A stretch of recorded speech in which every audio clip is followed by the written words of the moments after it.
This video took a long time coming, but well, it has finally arrived. The eagle has landed.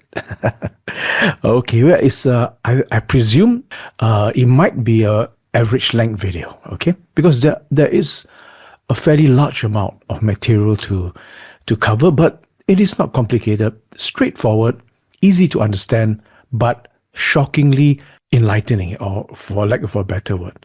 Okay, it is an eye-opening video, definitely, and even a mind-opening video. I'm sure you've been through this experience before. You see some advertised trading system. It is proven, it's verified, and a lot of people are on it. They subscribe to it, they are following it, they are trading it. But then when you join, for some unknown, strange, and weird reason, you lose money, whereas most other people are making money. But why is that?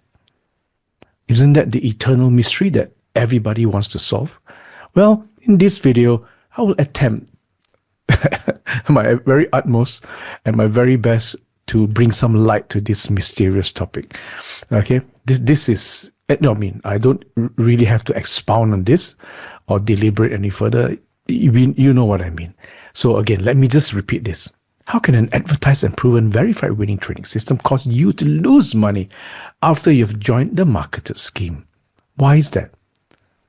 And sometimes you do make money, of course. It's not always losing, but losing is quite commonplace. So let's dispel this mysterious anomaly. Well, as soon as you see, it's not an anomaly. It's totally explainable. Totally explainable. No more inexplicable. Okay, so let's press on to the next slide. Again, what about this one? How can a well-known, let's not say advertised, because no one will advertise a losing system. How can a well-known, proven, and verified losing trading system yet still allows you to make money after if you've joined that particular system? Can this happen? Yes, I'll prove it to you in this video. Even if it's a verified, proven losing system, you still can make money. But it depends on the probabilities. Isn't it weird? Don't you think this is fascinating? So with the first slide, how can you lose money in a winning system? Second slide, how can you make money in a losing system? Okay, so I think that has piqued your interest. And so in that case, let's press on without further ado.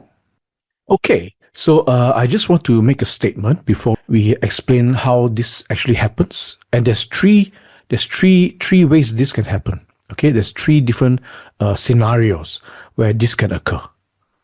Okay, where you will experience a natural losing outcome within a winning system. So although it's a winning system, but you may experience a losing outcome. Why is that? Okay, I'm not talking about typo errors, you pressing the wrong buttons, entering the wrong amount, doing the wrong calculations. No, I'm not talking about any of those things. Assuming you did everything perfectly correct, exactly following the rules, no deviation whatsoever. Okay, so there's nothing to do with human error or anything. You did everything perfectly, and yet you experience a natural or naturally losing outcome within a proven, advertised, and verified winning system. Or the other way around, on the other hand, you may experience a naturally winning outcome by trading a losing system. That can happen as well.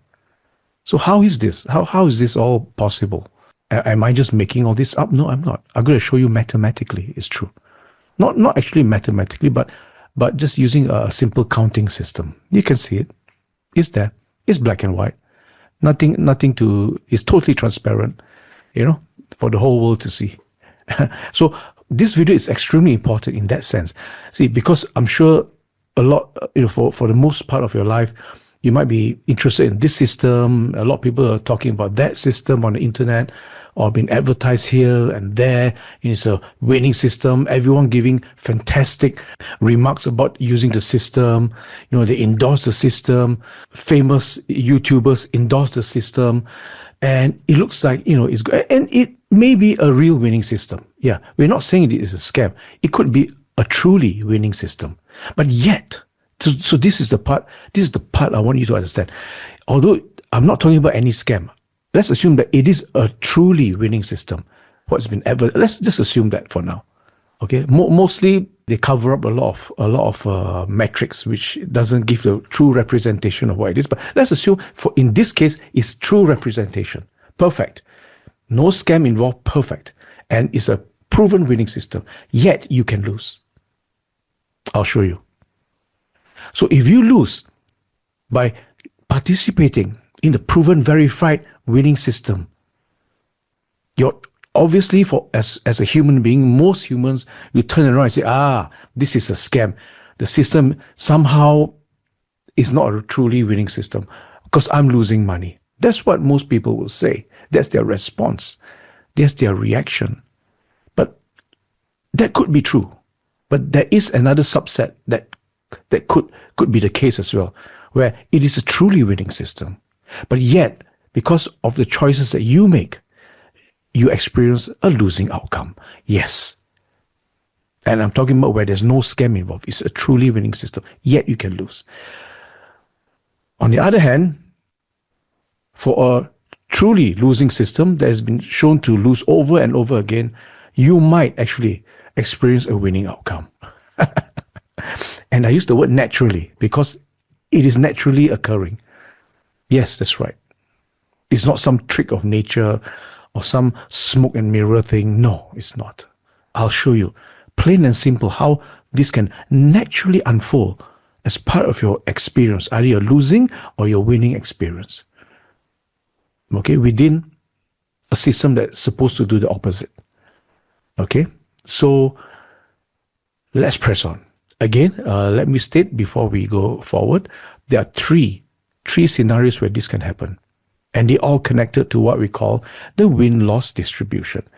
And what is the win-loss distribution? Just in case you've forgotten your money management, it is just how the wins and losses are distributed as you trade. As you proceed with each trade, it's just a record of how the wins and losses occur. Do the wins come first, or more wins come first, or more losses came first, or are the wins and losses distributed quite evenly? That's what we're talking about. The distribution of the winnings and the losing trades. That's all. It's nothing fancy. It's a simple English word. Okay, or you might say you go to the market, the vendor throws all apples and oranges all into the same box, for example, and you have to pick it out yourself. Well, as you pick it out, there is a distribution of apples and oranges. So we call it the apple-orange distribution. And it's the same thing. For those of you that are a bit worried. So again, it's just the win-loss distribution. How many wins against how many losses, and how they are distributed. When do they occur within the system? The sequence as to how they occur, how they unravel, how they manifest themselves. That's what we're talking about. Very simple stuff. Nothing, no rocket science here. Okay? Okay, let's press on to the next slide. Okay, to unfold this fascinating phenomena. Okay, let's press on now. Okay, let us now look at you experiencing a losing outcome in a winning system. Let's just focus on this instead of a winning outcome in a losing system, because it's the same thing. I'll show you in a few examples going forward in the next few slides. I'll cover both of these scenarios, but let's just focus mainly on this. Why do you lose in a winning system? In a true winning system, not a scam winning system. I mean, a really profitable, consistently profitable winning system, in a sense, because nothing is 100% consistent, but the degree of consistency is important. The more consistent you are, the better, the more you experience profitability over the longer term. So again, I just want to make it very clear in this video, I'm not going to be talking about scamming scenarios or anything to do with scams and all that, or outright scams. No, I'm going to talk about real systems, nothing to do with scams. They are naturally occurring. Let me show you. There is a subset. So losing is just a natural idiosyncratic subset of a winning system. Again, same message as this. Naturally, you experience a naturally losing outcome within a winning system. It can happen. Not to say it will always happen, no, but it can happen. Let me show you how that happens. So in a more Well, in a more fancy way, it is idiosyncratic because it is something that is not commonplace. Okay, but it can occur. It can occur, and you might fall into that category. You might experience that outcome. Okay, that idiosyncratic or that very rare outcome. Not so rare actually. As I'm going to go forward. Okay, I'll show you. It's not that rare as you think. Again, some people want to call it a recurring anomaly. Well, if it's an anomaly, it wouldn't be occurring that much. So I think these two words are an oxymoron. You can't put it two together. It doesn't make sense. An anomaly is not really normally occurring, but if it's a recurring anomaly, it doesn't make sense. But you know what I mean as I go forward. So again, just before we press on with the actual counting, the counting of the wins and loss distribution, losing is just a natural subset of a winning system. And winning is also a natural subset of a losing system. I know it's shocking. I know it's totally shocking. It's shocking news. How can that be? You know? So if you participate in a winning system, it's natural to lose. Wow, that's a shocking statement. Or if you participate in a losing system, it is natural that at times you win. This is even more shocking. So if you're watching this on a Friday night, you get your popcorn ready and a couple of Panadols, get ready because we're going to delve right now in the next slide into the world of the mysterious subsets that can occur within either a winning or losing system. Okay, let's press on. Okay, so let us now press on. Before I show you the examples for scenario number one, again, this is scenario number one. There are three scenarios. Before we carry on, just put everything within context. This is scenario number one. In scenario number one, we shall look at 6 different cases, 6 different study cases. Okay, these are all, of course, has been designed and constructed theoretically. Okay, it's not real life because it's all on PowerPoint. I'm not going to the charts in this video, but the theoretical constructs or construction is to show you the possibilities of the subsets actually existing. And this is the point. You don't have to go to the real market. This is an idea. This is the very thing that you have to seize on. You have to understand. Although the next 6 slides under scenario number one, the next 6 slides will cover 6 different setups. These are all constructed theoretically just to show you the possibility that you may fall into one of the subsets with the opposite outcome to the overall standard system performance. And it can happen, and I'll show you why. So that never again going forward in life, if you participate in any ongoing, advertised, verified, proven system, will you be confused? You will understand that just to be, I mean, for lack of a better way of putting this, it's all fairly touch and go. Because, when you see a system and you jump in and participate within that system or in that system, everyone jumps in at a different point. Everyone comes in at various phases that in totality, overall, is making money. But that doesn't mean every participant is going to make money. So therefore, this brings us to the first scenario, and that scenario, I'm going to be talking about system versus real. The system performance versus the real performance, or the system outcome versus the real outcome. What is this? What do I mean by real outcome? Well, let me explain. This is reality. This is a little bit more longer term based. This is more shorter term based. That's the nature of these two. But it's more than that. Let me explain. Now, what is system first? System is what you expect. When something is advertised and verified and all that stuff, all the good stuff in life, it's basically talking about the overall probability of making money within that system at the end of trading all Let's assume we talk about a window of 40 trades. So let's just pick the first 40 trades for that system. Let's say within the first 40 trades, just to keep things simple and easy to handle, okay, easy to digest. Just let's have a window of 40 trades, and let's just focus on 40 trades for the sake of the calculations and the counting, okay, as I'm going to show you in a short while. Overall, so system performance is the overall outcome of the system, the winning percentage, and or even better than that, the expectancy, especially if you're not using a one-to-one reward to risk ratio. But in these examples going forward, the six constructs that I'm going to show you, they are all based on a one-to-one reward to risk ratio. That means if you win, let's assume if you make money, it's a profitable winning trade, you make $1. If you lose, you also lose $1. It's a one-to-one. Or if you make $100, you lose 100. You make 1,000, you lose 1,000. Okay, so that is the assumption going just to make things simple. If it's 2-to-1, it's a little bit more complicated, but not actually better. It can be worse actually. I cannot explain in this video why that is the case. If anything more than 1-to-1, these results are actually much more terrifying. Okay, the thing that I'm trying to explain here, and the outcomes and all that will be actually worse. But 1-to-1 is baseline. So just to give you an idea of what even the baseline represents, okay? So again, quickly, system performance means taking into account all the trades during the test period. Let's say the test period was 40 trades, or the advertised period, that's 40 trades. Or even after the advertised period, the first 40 trades after you join. Okay? So let's say you see this advertisement, you go to the website, you love the performance, the metrics looks awesome, or at least respectable.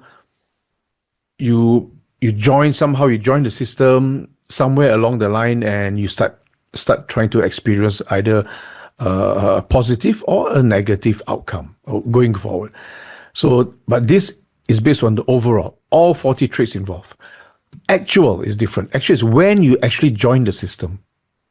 This is the whole system as given, as shown in front of you. And this is the overall probability of winning, or overall probability of making a positive profit with a positive expectancy over all the 40 trades. This is when you actually join. So this is the actual probability of making money within the first 40 trades. Not all, but you jump in somewhere. You jump in somewhere within that 40 trades. So this is the reality.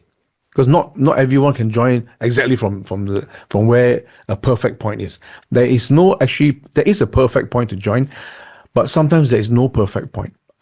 Whatever the scenario is you're going to lose anyway. But in some cases, even though you have an overall losing system, as I mentioned earlier, overall it's a losing system, you still can make money as a natural outcome. Let me show this. Let me show you why this can happen. In the next 6 slides, it's totally eye-opening, totally mind-opening, soul-opening, existence opening. You see that. Because most of us do this. We just jump in. It may not be to your advantage. But what can you do? You have to join sometime, right? At one point, you got to participate in the system that you've seen advertised, and the system that you're so convinced with all the beautiful comments and all the media news surrounding that system. It makes it sound so like it's impossible to lose. It's such an awesome system, okay? So, but then that's not the case. And you can't blame the system. Sometimes it's just because you jump in at the wrong place, at the wrong point within the sequence of trades. That is the whole point. You jump in at the wrong point without knowing it. Of course, if you knew it was the wrong point, you wouldn't have jumped in, right? So, of course, you did not know. And you will never know until a little bit later on, and only in retrospect, you look back, then only you can see whether you jumped in at the opportune or inopportune point. Okay? Only in retrospect can you see this. You wish you can see this going forward. But you cannot. That's not how it works. Unless you have a crystal ball. Okay? And then, of course, then you won't be watching this video anyway if you have a crystal ball. That works 100%. Okay, so we get in scenario number 1, which are going to go through 6 different slides to show you 6 different outcomes. They're all theoretical, but it does bring up the possibility of it actually happening in the real world? Yes, of course. So it is totally relevant. Okay? All right? You have to understand that. So scenario number 1, let's go with the 6 scenarios, the 6 setups or constructs. Let's start with the first one. So we're talking about scenario number 1, which is overall system performance based on the real, actual participated system performance. The actual participated, not the overall across the entire window. It's within the window. It's different. So let's go. Let's press on now. Okay, give me a second. Let me click a few buttons. As usual, there's a lot of buttons to click here and there.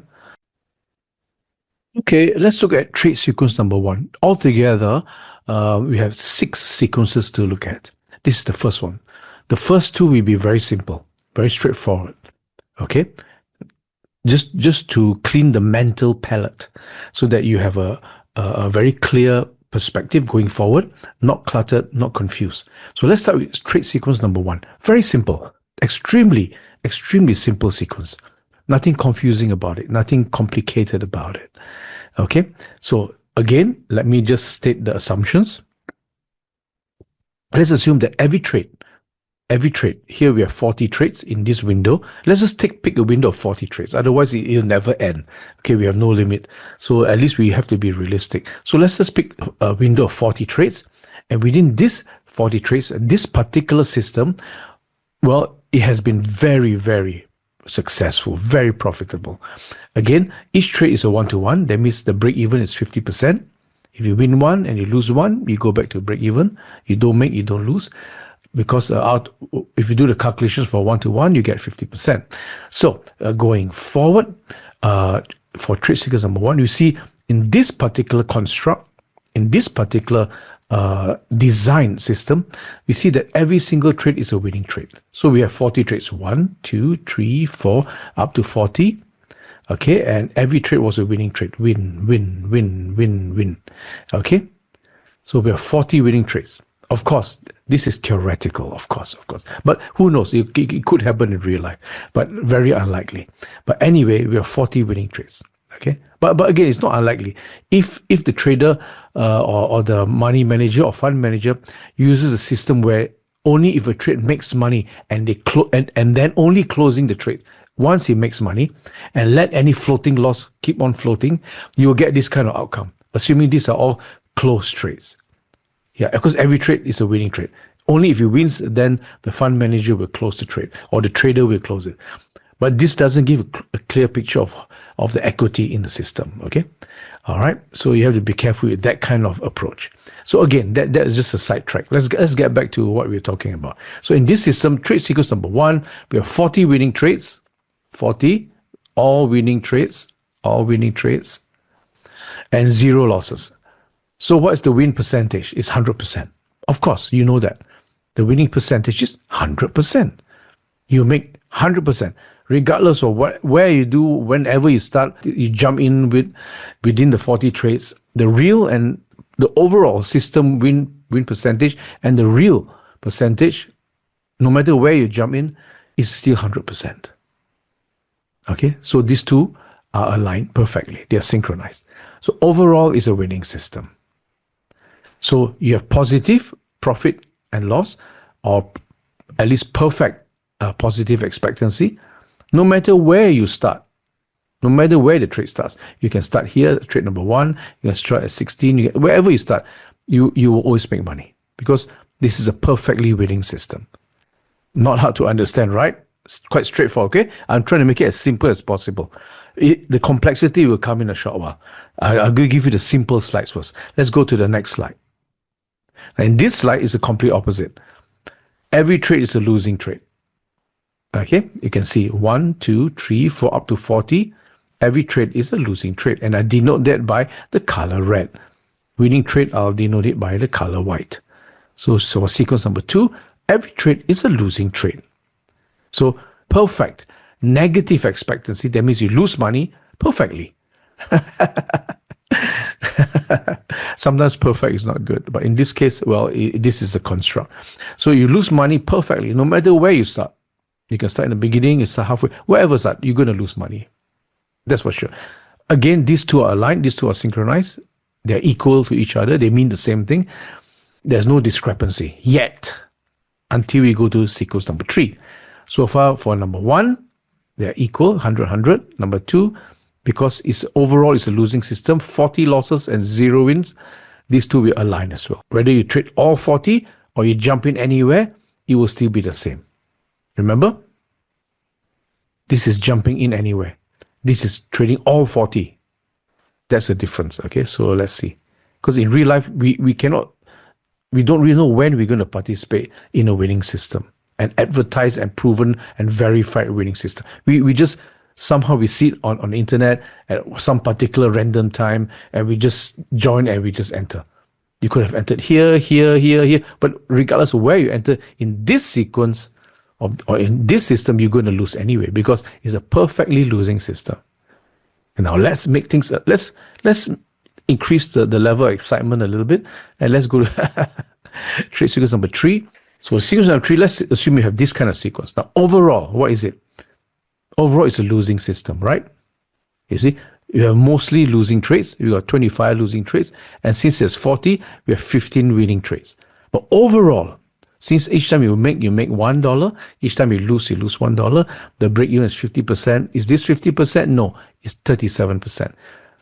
So if you take 15 divided by 40 times 100, you get 37.5%. So that's your winning percent. If you join this system and you trade every single trade within the 40 trades, your winning every trade. If you trade every single trade within the 40 trades, your winning percentage is only 37.5%. Less than 50. That means you're losing money. This is a losing system. So if you trade every single trade, you lose money. Okay? Now you're starting to see the problem. It is still positive. You still can make money, but only from a specific point. Okay? So if you start trading here, you lose money. Here, you lose money. Here, you lose money. Here, you lose money. Assuming you trade all the way up to all 40 trades. But at this point, on trade number 11, if you entered here for the first time, you won't make money. Neither will you lose money. Because this is B, denoted as break even.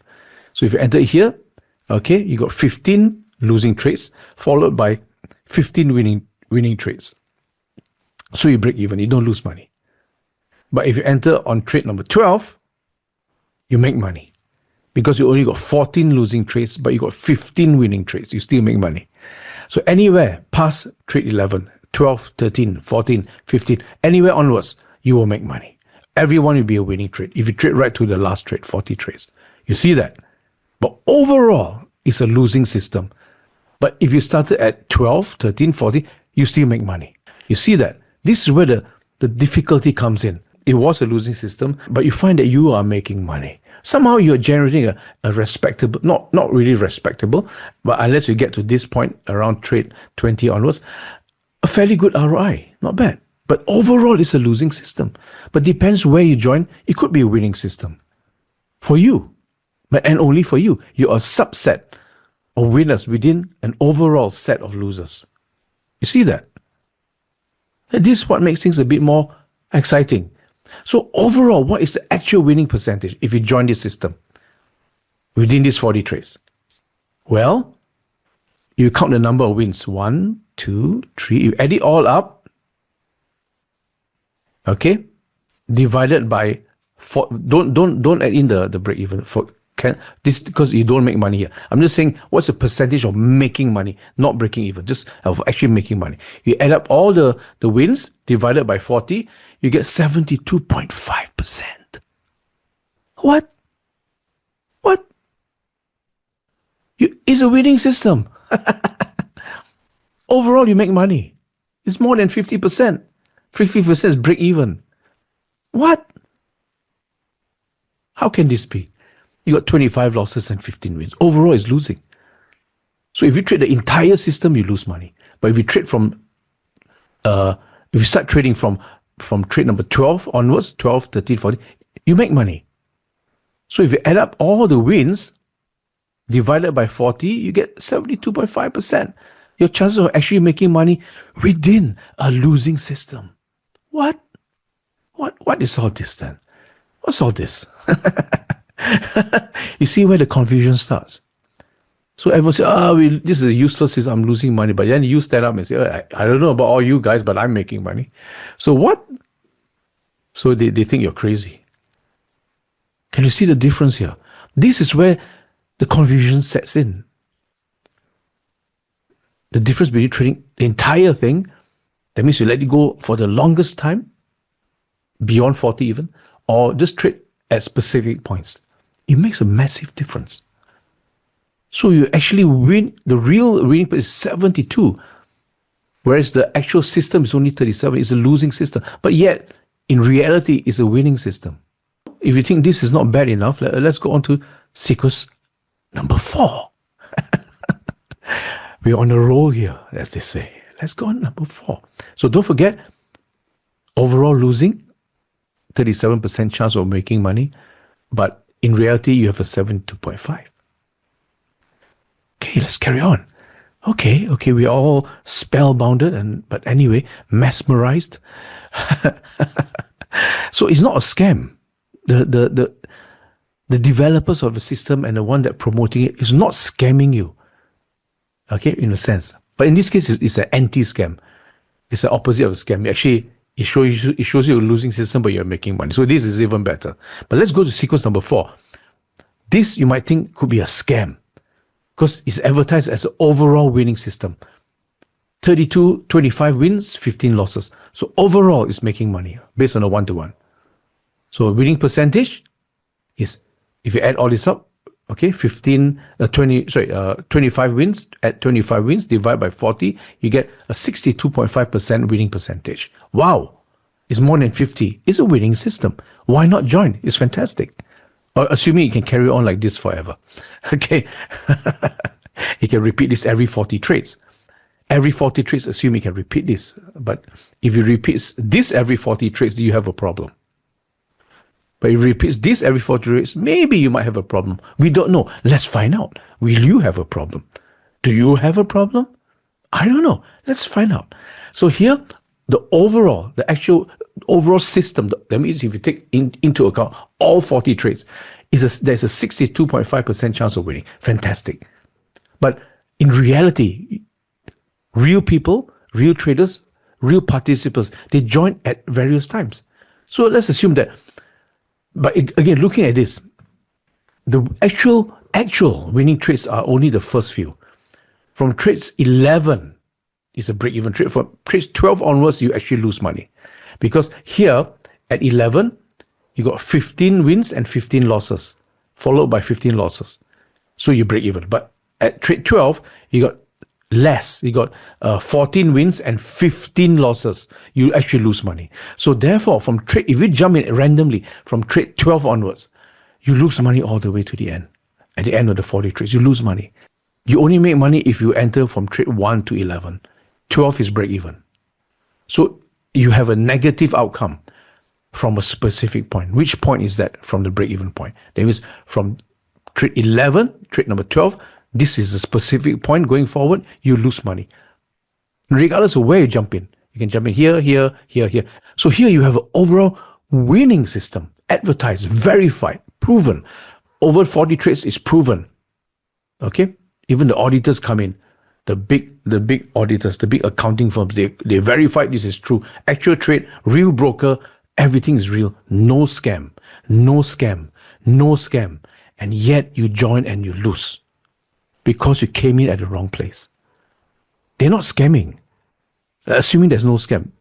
But you are now a living survivor within a subset of losing trades or losing trading experience within a winning system. Yes.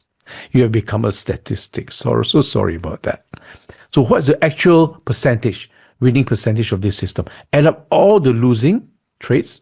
If you have jumped in randomly anywhere around here, add up all the losing trades divided by 40. The actual winning percentage, the real winning percent, with random participation at any point in time, just coming in at any point, after you see the advert or whatever, is theoretically 25%. What? Advertised and is verified, is proven, Overall, yes, you add all the winning divided by the losing, you get 62.5. But in reality, if you jump in anywhere, it's only 25. What? You're losing within a winning system, opposite of 3. You're winning within a losing system. Here, you're actually losing within a winning system, the other way around. What is going on? And now you understand. You see what I'm trying to say? I just want to clear up this simple confusion. Okay? Just because it's advertised, that does not take into account where you jump in. Where you jump into where you start participating within the sequence of trades within that system. That is not taken account into or taken account of. Sorry, my grammar, so sorry. Taken account of, you see? You just look at the overall system performance, which is 62.5. All right. You take out all your savings, all your life savings, all your children's inheritance, everything, and you bang on it. And then you lose. Because there's a 25% chance of winning. You have a 75% chance of losing within the 40 trades. You see that? Now, this is theoretical, of course, I know. But it does scare you. I'm sure it scares me anyway. Although the system is real, it's not a scam, yet you can lose. You have to understand this. So we cannot simply just point fingers and blame people, blame the developer, blame the advertiser. Oh, this is all scam. And you go onto the forums and you say, oh, you write all the bad stuff about the system. You know, you become very antisocial there. But you did not realize that this is just a natural phenomena. It's just a natural idiosyncratic subset. That's where you are. You're just an idiosyncratic subset. That's all. Nothing more. No scam involved. That's all. You're just a subset. Just a statistic. Because of your random entry and the random outcome within sequence number 3. You see? And now sequence number 4, which is the opposite of sequence number 3. Okay, you're losing within a winning system.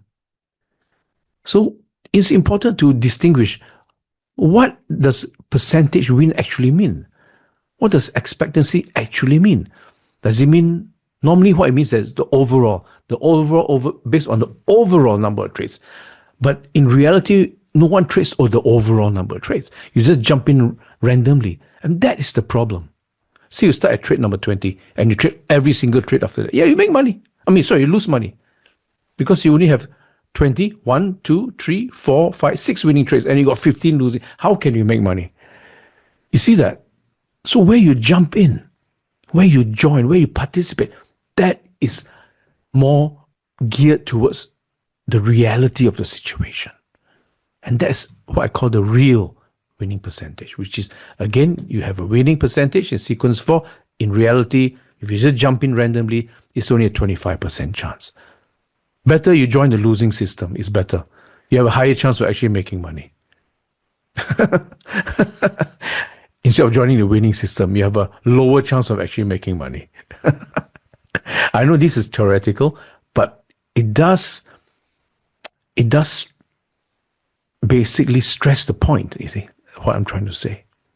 It does emphasize it, yes. I just want to show you possibilities of subsets actually existing. And actually, there's more than that. You have a subset within a subset within a subset. Within this subset, you have another subset. But that's too complicated. No need to go in. Let's just keep it to level 1 subset. No need to go into the deeper level 2 and 3. Good enough to understand. No need to go deeper. Straightforward. Can you see what I'm doing? Okay, let's bring in a little bit more complexity.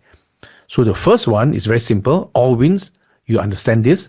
All losses, you understand this. Both the wins and losses will synchronize. But once you have a bit of complexity, they start to differ. So you can lose in a winning system or you can win in a losing system. Either one. Okay? Either one, 3 or 4. Now let's go to 5. Let's jumble things up a little bit more. And let's see what happens. Isn't it a fascinating video? Let's carry on. And this is only scenario 1. We got 2 more scenarios to do. Scenario 1, you have 6 sequences. Then you have 2 and 3.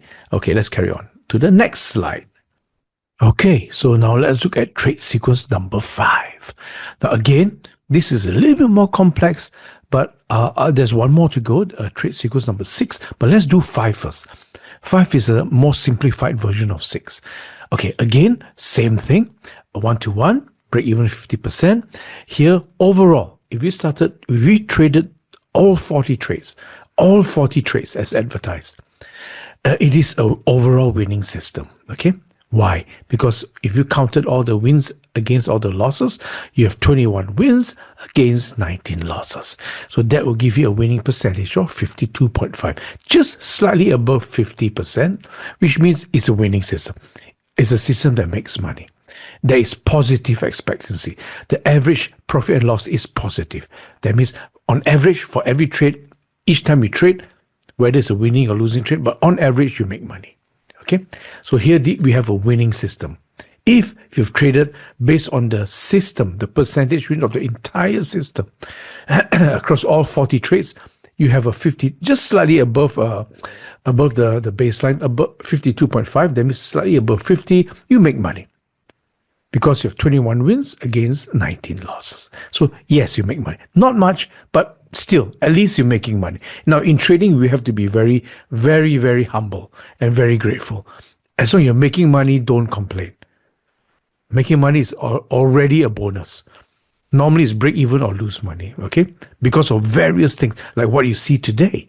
What you see today can be the cause of your loss, or can be a cause of your unexpected winning outcome in a losing system. It depends. It's so murky. The water is so murky, so tenuous, so nebulous. So, it's so gray. So it's not so simple. Nothing is so black and white. Nothing is as simple as it seems. It's not, especially in trading. Because there's so many factors involved, so many interconnections, so many interrelations, so many interactions, so many parameters that interact with each other. You change one parameter, it affects another parameter. It affects another value. It affects another component or element of the system. Nothing is that straightforward. That's why knowledge is power. The more you learn, the more you can pinpoint what the problem is and then zoom in and fix it, or at least address it to some degree. At least, okay? Otherwise, you never know what hit you. It's like a bus hits you or a train hits you, and you never even saw it coming. Never. You didn't even hear it. Okay, so that is the reality of the situation. So let's look at sequence number 5. Okay, it's quite fascinating. So sequence number 5, overall, is a winning system. If you trade every trade in the 40, you have a 52% chance of winning. But again, the actual percentage, the real percentage, if you just participated anywhere, not all 40, but just jump in anywhere, because you just saw the system, you're quite interested in it, it looks good, a lot of good positive feedback, everyone says it's a winning system, not fantastic, because it's only a 52.5, but okay, still can make money, still fairly acceptable, to say the least, to say the very least. Or to say the least, actually. So you participate. Now, overall is a winning, but the actual real percentage, if you count, okay, ignore all the break-even. Just take all the losing.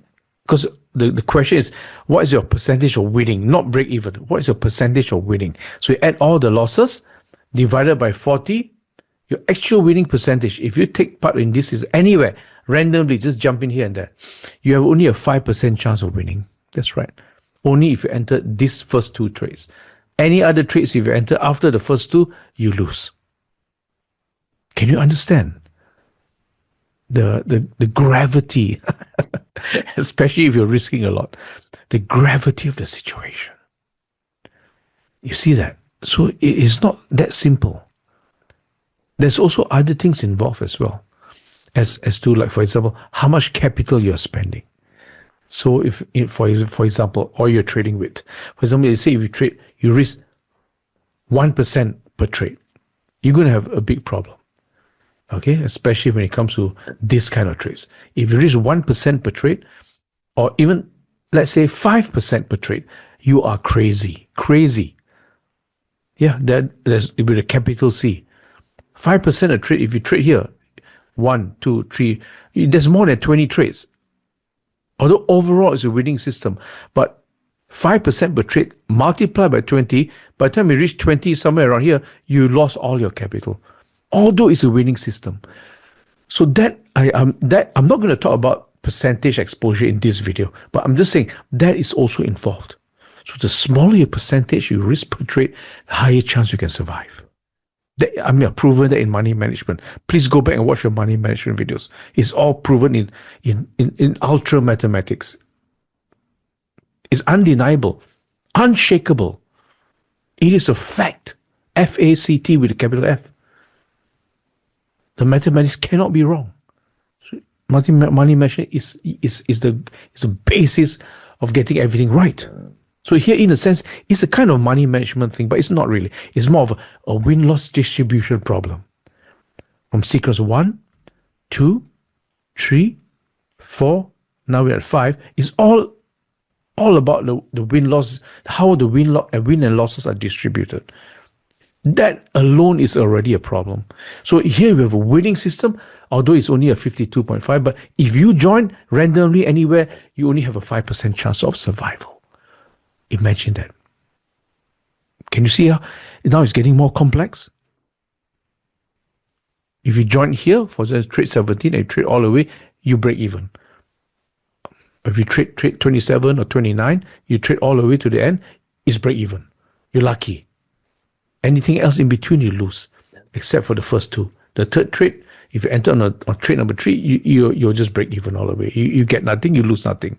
You should be thankful that you actually can break even in the real world.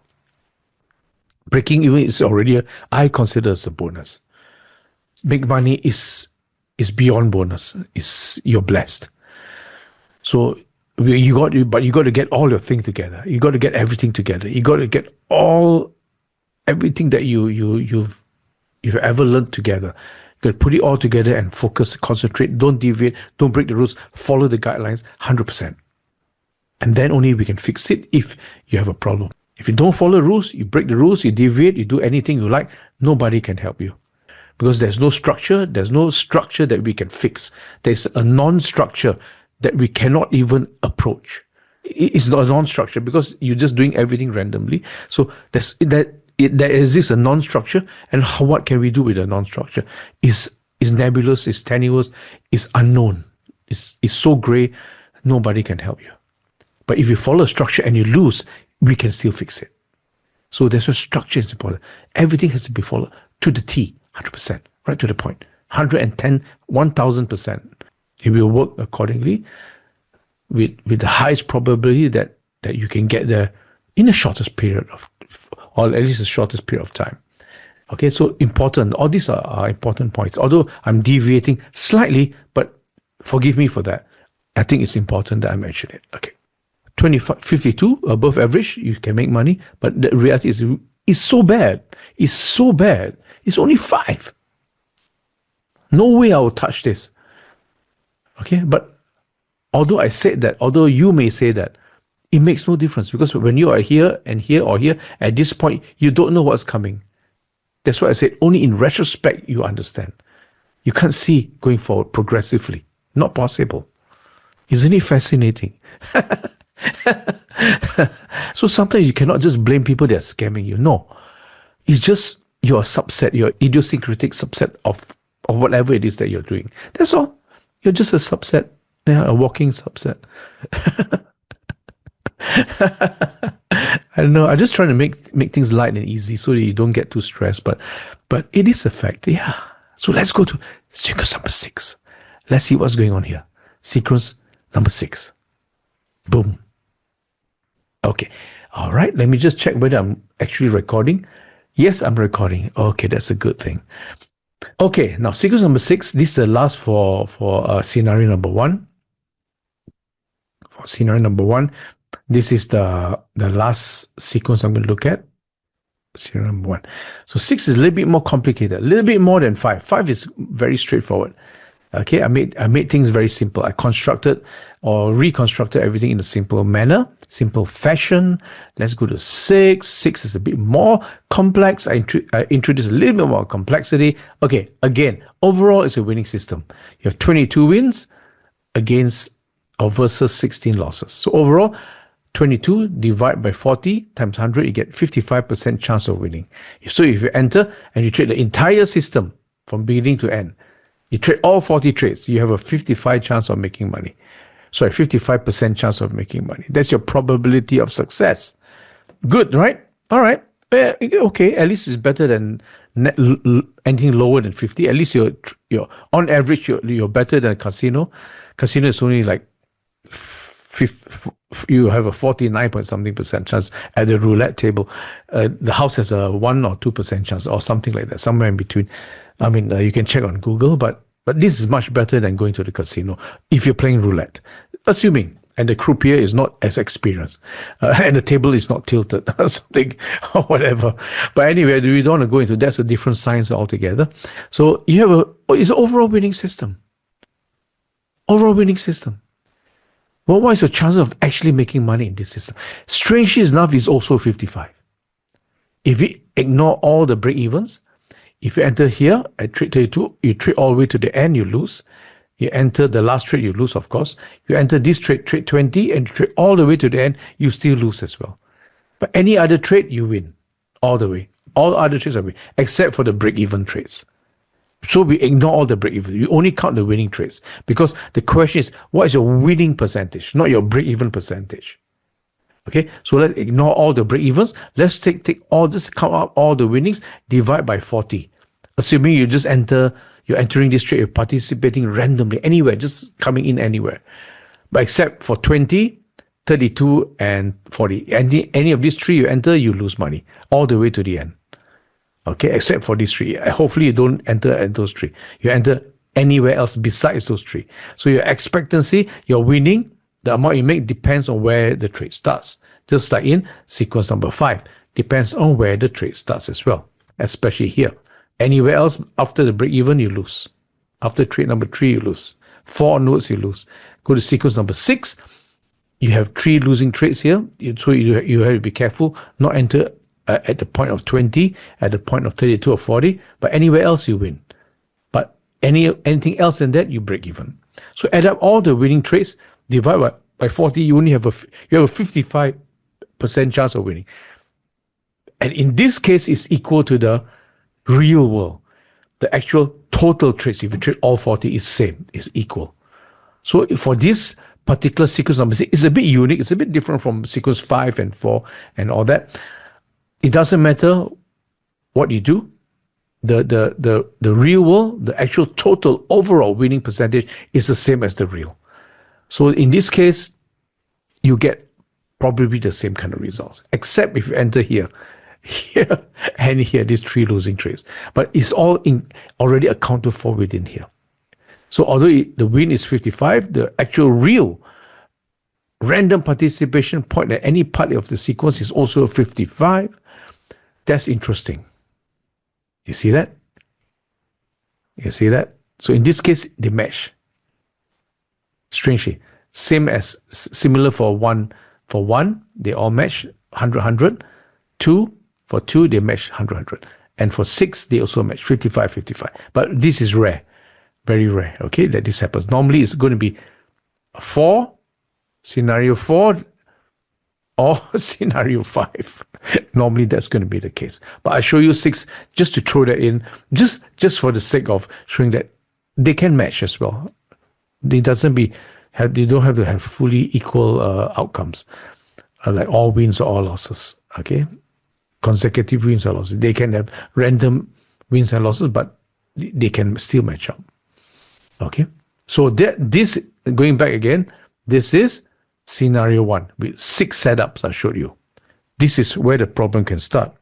All this will confuse everyone. All this will confuse everyone. All this will confuse everyone. Totally confused.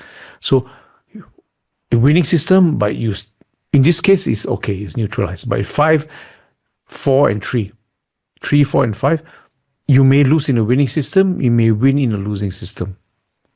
Depends. Can you see why now? Because of the discrepancy between these two, between trading everything and entering randomly. It will make a massive difference. And for a beginner trader that doesn't understand this, they say, oh, it's a scam. Oh, something's wrong. Oh, this is, or whatever it is, they'll complain left and right. Or the broker is scamming me or something. They'll find some excuse, but it's not. It's just mathematics. It's just accounting phenomena. That's all. Nothing more. Okay, now let's press on. It's waiting. I don't want this video to be too long. Let's go. Scenario 2. Again, it's all about win-loss, but here is the minimum ICAP issue, initial capital. Let's go. Now, assuming you have this winning system, it's advertised as a winning, verified by auditors and accountants worldwide, top auditors, top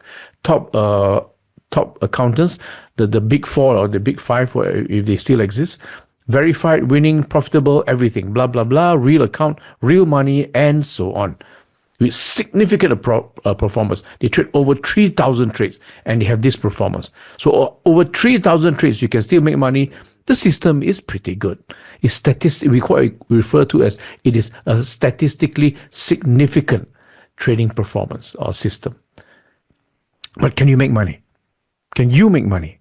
So this is advertised and this is the initial capital and they show you this. Can you make money? So this is scenario number 2. This is the issue, the ICAP issue. Can you make money? Say you follow this system perfectly as advertised. You join and start trading. Can you make money? Probably you can. But there is a scenario that you can lose. And this is it. Look at this. Let me show you what I mean by that. There is a scenario that you can lose money. Okay, let me show you what that scenario is. Let me just adjust my slide. Give me a second. Okay, I've minimized my PowerPoint just to show you this. So assuming that this is the advertised and you follow this exactly. This is your initial capital and you follow this. This can be a problem because you see, there's a massive drawdown here. Although overall it makes money, but there's 2 large drawdowns. Let's take the largest of the largest, okay? Let's take this and we put this over here. So this is the measure of the largest, the maximum drawdown for this system. And that's good. Overall, it still makes money. But what if this drawdown occurs here at the beginning? You start with this capital, and if this happened here, you have lost your entire account. You go negative. You lose all your money, every single cent. All gone, obliterated, destroyed, nullified, finished. Okay? Kaput, totally kaput, finished. You're lucky it started here after you made some money. But what if this started here? We have to ask this question. Because in money management, the most important question is, what if? What if it happens here? Will I survive? So, no. Because as advertised, they asked you to start with this initial capital. But they were lucky. So actually it's wrong. What they advertised was wrong. You have to start with at least twice or at least double this amount. That means you take this amount, you put it here, take this amount, copy, put it up here, one more, somewhere here. Take this and bring it up. You got to start with at least somewhere around here. This amount of capital. Okay? Twice the amount of this, just to be safe. Or at least 1.5. Okay, at least 1.5. At least maybe here. At least here. Then you'll be relatively safe. Not hard. There's no guarantee you survive, but at least. If this occurred, because this is part of the system, this volatility, this kind of maximum loss, then you have a small, is part of the system. The system has demonstrated this. So if you have seen this, you should have started with at least 1.5 to 2 of the maximum drawdown. Otherwise, you don't have the initial minimum capital to trade this system. Can you see that? So going back, let's reverse everything with the power of technology. Okay, then go back to the large screen. Okay, so as you can see here, you have to take account the largest. There's other ways to do it as well. So this is scenario number 2. We talked about the Not all these sequence. This is also part of the win-loss sequence distribution issue. This is also a win-loss distribution issue.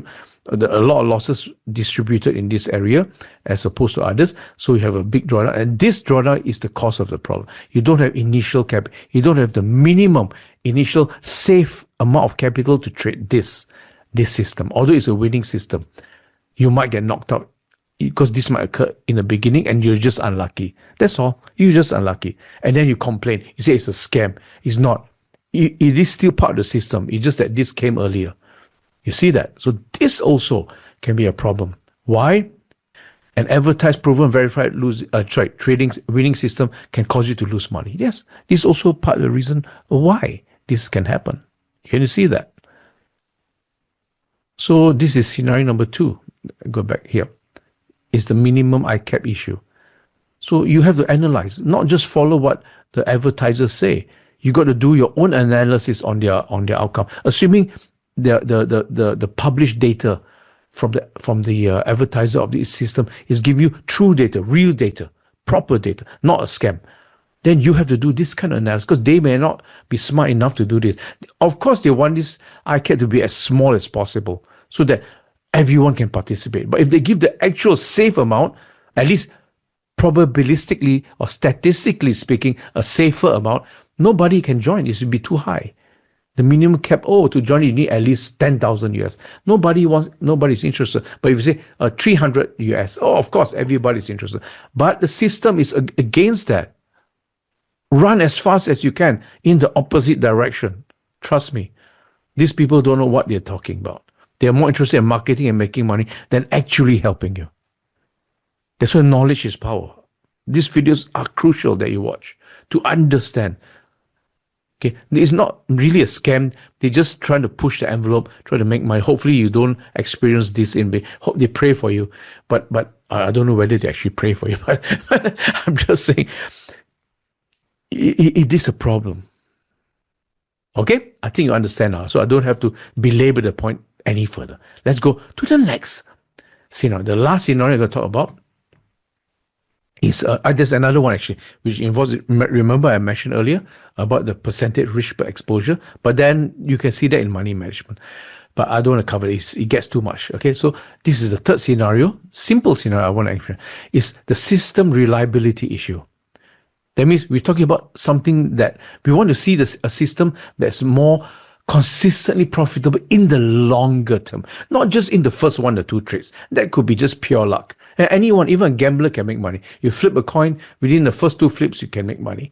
But I'm talking about in the long term.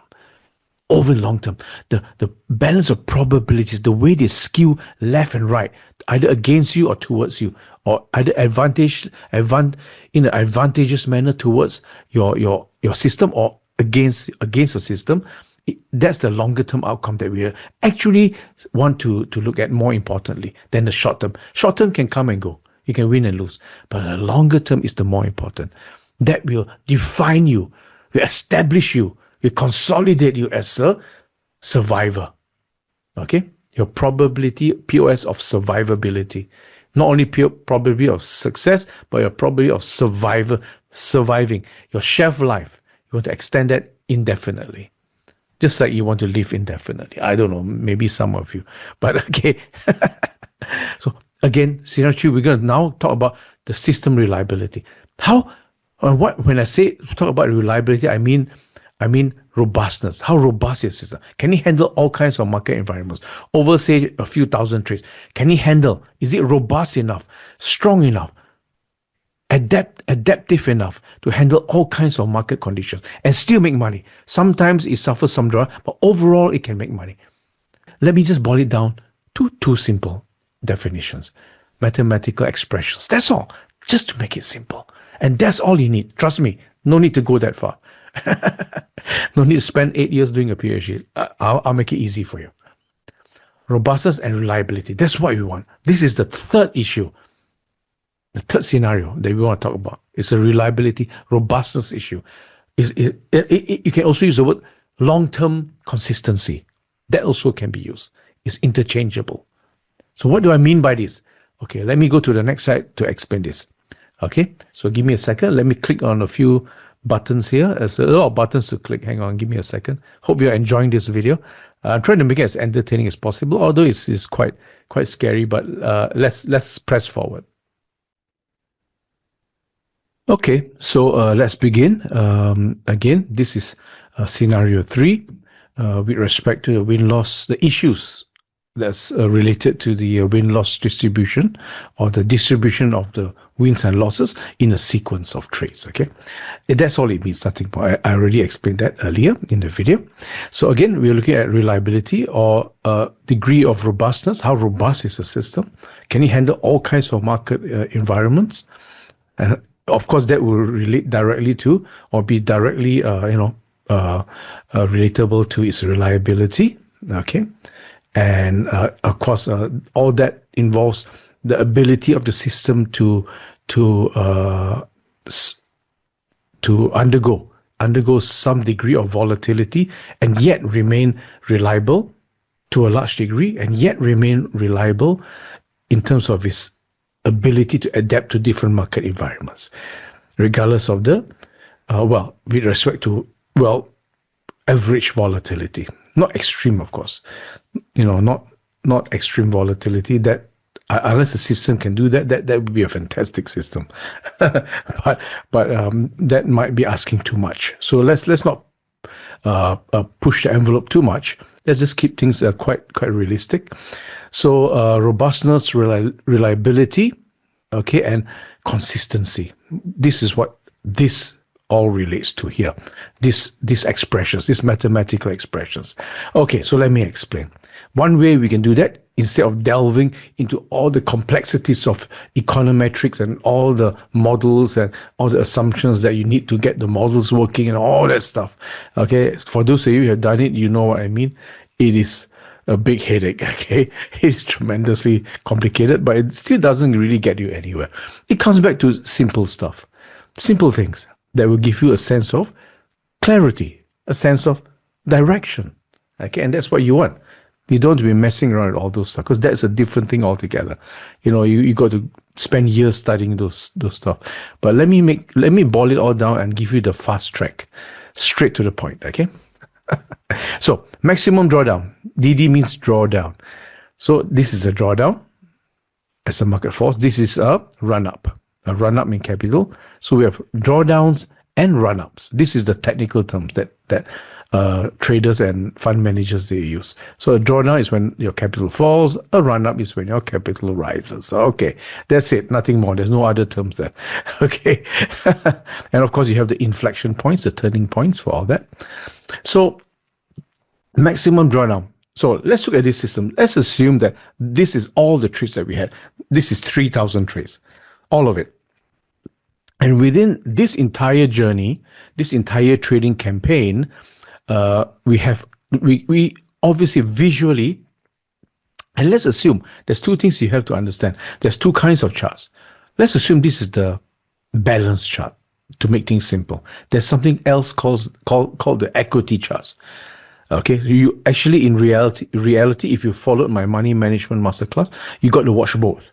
You got to look at both charts to understand the full situation of your trading system, or some advertised trading system. Not just looking at the balance, but for today, let's just look at the balance chart, because the principle is the same, whether you look at the balance or the equity charts.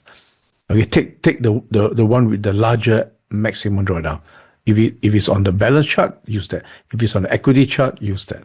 Okay, take the worst of the both, of either one. Compare both equity and balance, and then take the worst one and use that as your maximum drawdown. So in this case, in this system, let's call this system A. In system A, the maximum, where is the maximum drawdown? Well, this is it. The second largest, well, I guess is this. And the rest are smaller. This is smaller, this is smaller, this is smaller, smaller, smaller. This is the largest. This is the second largest drawdown. Okay, from its previous high.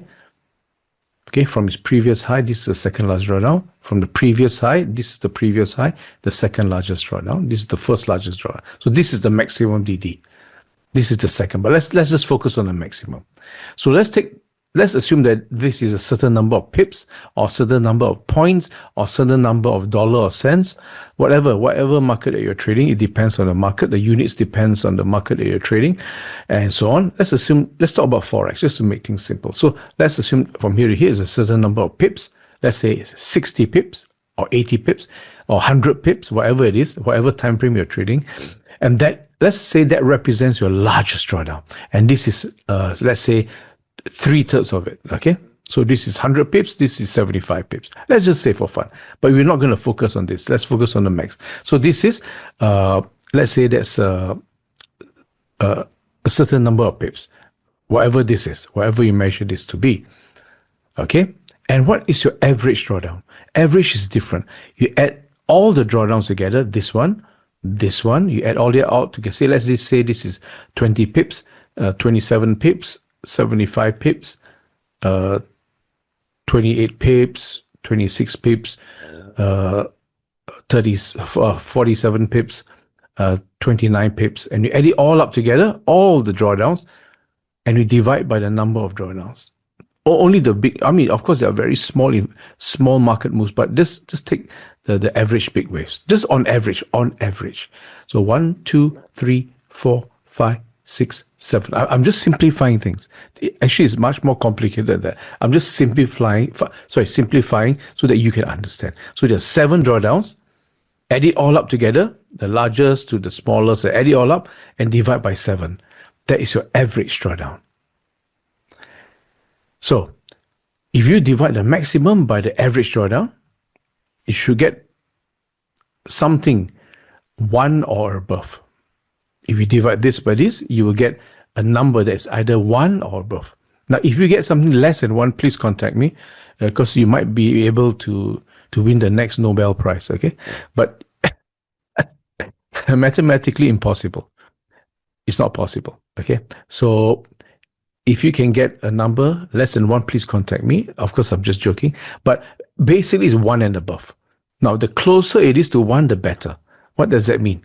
It means that the maximum, the greatest, the part of your trading journey, of your trading campaign, the part of it that experienced the greatest volatility, the greatest, still, it was quite close to the average. So it wasn't that bad. That's what it meant. That is what it means, sorry. That is what it means. So as long as the closer it gets to 1, the better. The more robust, the more reliable your system is. It's simple, nothing complicated. But normally it will not be 1, it'll be above 1. But the closer it gets to 1, the better. And it can't go below 1, it's not possible. But if you do not want to use this expression as an indication of the degree of robustness, reliability, and consistency, then use this instead. This is also okay. But I'll focus on this. But I'll put this as a side, if you want to use this instead. Or you can get this on the spreadsheet very easily. So the drawdown based on standard deviation must be equal or greater than 0. If you get anything less than 0, please contact me. I will line you up for the Nobel Prize. Okay, so that is another conundrum. I don't want to go down that road. Of course, I'm just joking. So this must be above 1 for this expression, and for this expression, it must be above 0. Impossible to be less than that. Okay, and 0 is almost impossible in the real world. To get a standard deviation of 0, what that means is that the deviation between all the different drawdowns are 0. There's no deviation. They're all exactly the same number of pips. All the drawdowns, let's say this 17, this would be 17, 17, 17, 17, 17, exactly. That's not possible in the real world. You've seen it. It can happen, but over maybe a short period of time, but it's not possible. Especially over 3,000 trades. So it has to be some number above 0, okay? But the closer it is to 0, same as this, the closer it is to 1, the more robust, the more reliable, the more consistent it will be in the long term, okay? Same here. The closer it is to 0, the better. Same, okay? All right? Okay, so you can use either expression. It doesn't matter. Okay, now, why am I telling you all this? What is the point, the purpose of all this? Yeah, you understand what I'm saying now, okay? Hopefully. I'm trying my best, but now let's go and compare. Let's do a comparative analysis of in a sense, it's a very crude Monte Carlo analysis, but it's not. It's not. It's trying to pose as a Monte Carlo analysis, but it's not. It's just a simple observational exercise. That's all. Okay, let's just do that. But in its highest complexity, you can turn it into a Monte Carlo analysis if you want. And again, if you don't know what that is, please watch my money management videos. I do explain a little bit about that as well. Not in detail, but not in great detail, but good enough. So again, let's focus on this, and let's now look at 4 different scenarios whereby we will look at the degree of how a system is robust, reliable, and consistent over the long term. This will be the indicators to tell you which will have those characteristics or not. So, okay, or not. So let's go to the next slide, the very last slide of this video. Okay, so hopefully you're finishing your popcorn by now and your Panadols. Okay, let's carry on. Of course, I'm just joking. Let's carry on to the next slide. Let me press a few buttons to get there. Just give me a second. Okay, almost there. Okay, so here we have 4 scenarios or 4 different setups. Okay, let's look at number 1, the first setup here. Now, same. Let's assume we have 2 systems, system A and system B. So we have system A here and system B here. Now, let's assume, just for the sake of easy comparison, okay, easy to compare and contrast, both systems have the same. Let's assume that both systems have the same max DD to average DD ratio. Both have 1.5. So on that side of things, they are all equal. Okay, they have the same degree of robustness, reliability, and long-term consistency. Okay, let's assume they are equal in that area. And also the standard deviation, again, is a different type of calculation, but let's assume that it's the same as well. Okay, so there's no difference between system A and system B. But system B is better. You know why? Because this result has been gained over 3,000 trades rather than just 300 trades or just 30 trades. This is not as reliable. Although the numbers, again, this is mathematics, and statistics, although the numbers tell you they are the same, but in reality, we know it's not the same. You see, that's the problem in mathematics. Physics is different. Physics is, in a sense, applied mathematics. So physics is more realistic.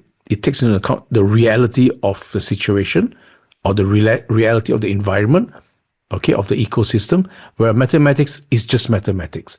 So although if you're just a mathematician, you will tell me, Mark, they are equal, they are the same. I don't care. I'll trade either A or B. I don't care. It makes no difference. Wrong. Big mistake. Big mistake. Mathematics tell you yes, but in reality, the physics tell you is no. The physics is telling you is no. Because this is more reliable. Over 3,000 trades you can achieve this. It's better than over 300 or 30 or just 3 trades you achieve this. That's not reliable enough. Although the mathematics or the numbers are the same. You see that? We have to separate the reality from the mathematics.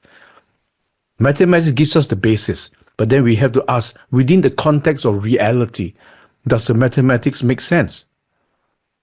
Or does it tell us the true picture? And therefore, we go another step, one step more, to qualify the mathematics. We have to qualify it, not just accept it. You see that? This is very important for you to understand. There are various levels of murkiness here floating around. So we have to try to get a clearer picture of how to apply sciences, all the different disciplines and sciences of this world, of all the things that humanity understands, and how to make sense of it in a realistic way. Because at the end of the day, it's the realistic way that is going to determine the outcome. Okay? Or those underlying driving force will be the mathematics, but the actual outcome will be tempered, will be doctored, will be affected by the reality of the situation, of all the other things that will affect it in the real world. Okay? So mathematics is fantastic, it's powerful, but you got to understand how to apply it in reality. That's all. Okay? Then things make sense. Otherwise, how do you understand what is a negative? What is I or negative of root 1? I mean, sorry, the root of or minus one. Sorry. How do we understand what is the root of minus one? But it works. It works. It helps you build bridges, buildings, rockets, and everything. Somehow it works, but it doesn't. It's hard for a human to understand what is the square root of negative one. What does it actually mean? Square root of one, yes, it's easy to understand, but negative one. I mean, in the real world, what is I? What is that? Okay, you see that. So a lot of things are strange, but it works. So I just want to stress a little bit that although the mathematics says this, but you got to have a sense of how it applies within the context of reality. That's all, and then it will work much better. Okay. Okay. All right. So let's carry. So scenario one, you understand. Although the numbers are the same, the standard deviation numbers are the same. They technically, mathematically, they are the same in terms of being robust, reliable, and having long-term consistency. But no, this is better because this is done over more trades, more reliable. The data is more statistically significant. This is not. So although they're identical, this system in the long term will exhibit more robustness, greater reliability, and long-term consistency. Okay, so we need to understand this. So in the future, when you do your analysis or you get advertised performance metrics, you understand how to read it properly. Okay, just because somebody throws out a number doesn't mean that is the end of the story. No, the story could be much deeper than that. There could be a rabbit hole connected to the story that it goes deeper and deeper and you don't know where it's going to end. Let's go to number two. Now, in this case, I highlighted the red numbers. So this is the difference. Let's say you have two trading systems, system A and again system B. Both are 3,000 trades this time, not like in scenario one. Both are equal number of trades. Both are statistically significant, but they only differ. They only differ in terms of its ratio for this expression. So this is 6.7, this is 3.2. Obviously, this will be more robust in the long term, have greater reliability, long-term reliability, and consistency. Obviously, I've adjusted the standard deviation to be in alignment as well. So this is closer to 0, this is closer to 1. The closer it is to 1, the more reliable the system is in the long run, in the long term. The closer this is to 0, the more reliable, the more dependable it is in the long run. So, of course, comparing system A and B, B is better. It's closer to 1 here, it's closer to 0 as compared to A. So this is more robust. They have the same number of trades, both are statistically equally significant in this case, but this number wins. Okay, so in this case, the mathematics take over. Okay, the mathematics take over. The mathematics shows you the more reliable system. So, okay, you understand this. Okay, now let's go to number 3. Okay, serial number 3. Both equally 3,000 trades, both statistically significant. Okay, the ratio for the max over the average is the same, 1.5, no difference. Standard deviation, same as well, equal. So no difference there. Mathematically, they are equivalent, totally equivalent, no issue. But the issue is this. The problem is this. If you delve in deeper and look at the details, 60, the maximum was 60 pips. The maximum volatility was 60 in system A. In system B, the maximum volatility was 30. This was 30. So although the ratio gives you the same number, but they are inherently different, very different. Because this is a 60, the volatility is so much greater. In this case, it's double than this. The maximum drawn out is double of system A is double that of system B. And of course, the average is also double. So of course, this is bad. What we want is this to be as small as possible, and this too to be as small as possible in terms of the number of pips. We want this amount to be as small as possible, and this to be also as small as possible, regardless of the ratio, to give you a better result. Okay, so therefore, since this is much more volatile, this system A is much more volatile because the maximum volatility is 60 as compared to system B is only 30. System B is better. It's less volatile, more reliable, more dependable. You see that? The numbers, the mathematics are the same again, just like in this case, scenario 1. Same, but we have to look deeper. Although the number of trades are the same, but the volatility in A is much greater than B. We want to stick with a system that has less volatility, more dependent, more reliable, more predictable, more forecastable. You understand? So these are the fine points that you need to look at. Not just take a number at face value or take an advertised performance metric at face value. Because if you take it at face value, guess what? You'll be facing, because you take it at face value, you'll be facing a lot of challenges going forward. Or challenges that you don't even understand. You don't even know you have challenges. You don't know that you don't know. You don't know what you don't know. That is the problem. If you know what you don't know, at least not too bad. Okay? So this is scenario number 3. Can you see? Although mathematically the numbers line up, but the reality within the context of reality, it doesn't. It doesn't. It's not the same thing. Not the same thing. Okay? Okay. Let's look at number 4. Number 4, all the numbers line up perfectly. Mathematically perfect. 3.8, 3.8, 2.9, 2.9. Nothing to complain about. Nothing to say. 3,000 trades, 3,000 trades. Everything is identical. But there's one problem. This system A, all the trades were entered randomly. Just randomly. Just flip a coin, buy or sell, buy or sell. Let's go, let's go. System B was systematic, followed rules, very strict rules. If this condition is met, the entry condition, then you enter. And what is the exit condition? What is the exposure, the percentage exposure of capital? Is it current or original capital? Dynamic or static? All that very systematic. And this is just random entries. Just out of the blue, just flip a coin and decide whether you buy or sell, long or short. Although both have 3,000 trades, both have the same same numbers in terms of robustness, reliability, and consistency with respect to long-term performance. B is the one that we want because B is repeatable. Not A, we can't repeat A. What you did last month, you can't repeat this month because everything was random last month. How can you repeat randomness? You don't know what it was. It so happened just to exist, and the numbers were entered and you executed the trade.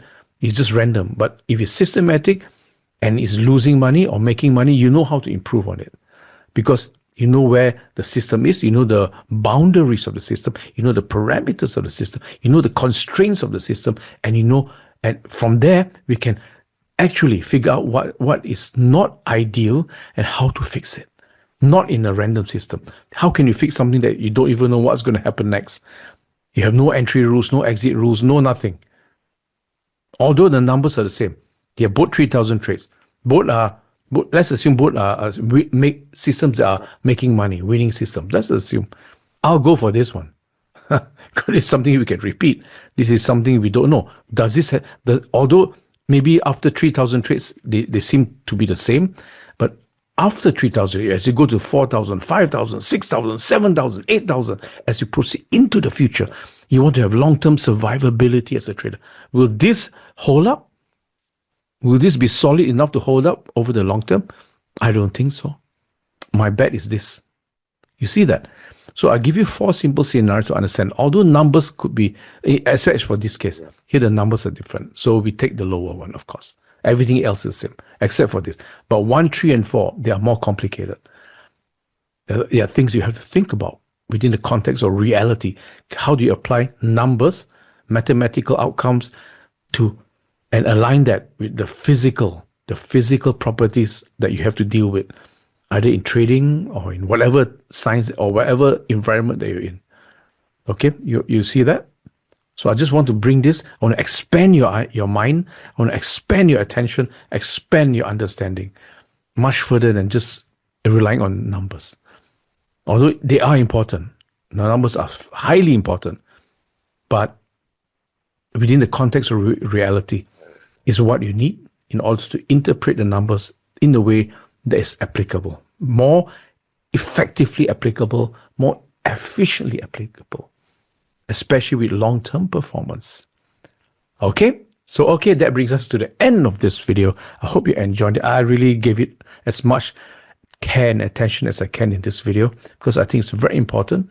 Instead of chasing advertised systems and this and that, which is good, you need to understand that going back to the beginning, very beginning, just to encapsulate everything, losing can be a natural outcome within a winning system. And winning can also be a possible outcome within a losing system. You have to understand that. And that's why, as we go back, this question, again, it has been answered, at least to some degree. At least to a great degree, I believe. So that brings us to the end of this video. And again, I shall see you in the next video. But until then, as usual, again, take care, be safe, and bye-bye.